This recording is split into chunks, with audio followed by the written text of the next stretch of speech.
Brought to you by American Pistachios. That's the power of pistachio. जैसे बाबर की मैं चलो बात करता हूँ फॉर एग्जांपल, बाबर को कप्तानी भी मिली। बाबर मुझे याद है 4-5 साल पहले जब उन्होंने बैटिंग शुरू की तो हमें लगा कि विराट से कंपैरिजन नहीं, लेकिन विराट या बाकी जो फैब फोर घूम रहे थे तो हमें लगा यार पाकिस्तान के पास एक नया लड़का है, ये शायद इस रास्ते पे जाएगा। वो रास्ते पे गुम कहाँ हो गए, दिक्कत कहाँ आई?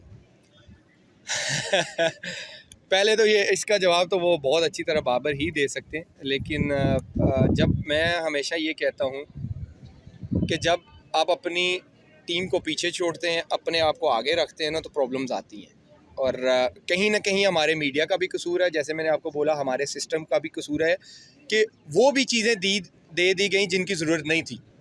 अच्छा। मुझे लगता है कि बाबर अगर एज अ बैट्समैन ही फोकस करते तो शायद ज़्यादा बेहतर डिलीवर कर सकते। कल अहमद शहजाद थे, उन्होंने मेरे साथ इंटरव्यू किया, उन्होंने अहमद भाई ने सेम यही चीज़ कही कि वो शायद कप्तानी के लिए तैयार नहीं थे। मुझे लगता है कि वो, क्योंकि देखें अब जो सरफराज की मैं क्यों एग्जांपल दूंगा कि शायद वो उनकी अपनी शायद परफॉर्मेंस बैटिंग में उस तरह ना हो, लेकिन वो एक क्लेवर कैप्टन थे, वो डिसीजन ले सकते थे on the field, champions trophy जिताने वाले कप्तान। यस, और उनकी कप्तानी में देखिए कितने सारे प्लेयर्स भी मिले आपको जो खेले, फिर रेगुलर भी खेले।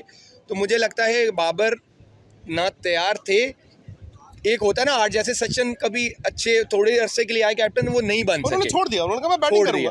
तो मुझे लगता है कि बाबर को ये बहुत जल्दी छोड़ देना चाहिए था। और सबसे मुझे लगता है उसने जो सबसे बड़ी गलती की थी 2023 के बाद जब वो उनसे रिजाइन लिया गया, वो दोबारा आ गए और वहाँ से तो उनका आई थिंक अभी तक 2 साल हो गए हैं कि वो दोबारा फॉर्म में नहीं आ सके, क्योंकि आप जब एक्स्ट्रा चीज़ों को अपने ऊपर हावी कर लेते हो और क्रिकेट को थोड़ा सा पीछे रख देते हैं ना, तो ये प्रॉब्लम आती है, क्योंकि क्रिकेट पहले रहती है। टीम भी बढ़ती है, क्योंकि देखिए इंसान ही है ना।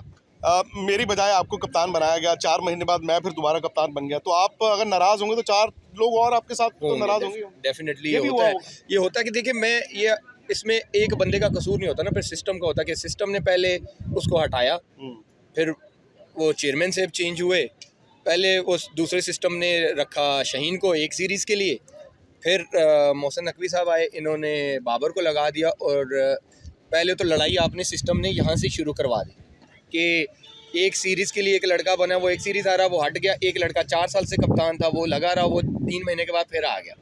तो ये आपने डैमेज तो किया ना ये फैसला करके, और फिर बढ़ती है डेफिनेटली ह्यूमन बीइंग, आप हर्ट होते हो, एक बंदे को 4 साल मुझे एक सीरीज़, तो ये कहीं ना कहीं प्रॉब्लम क्रिएट होती है।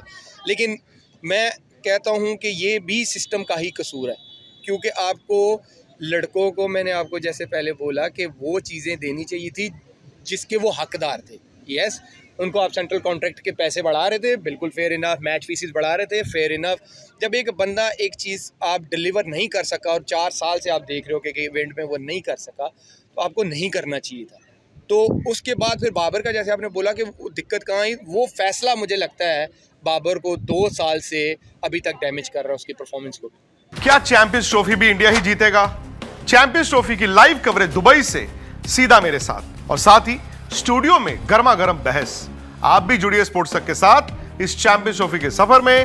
फटाफट से सब्सक्राइब करिए।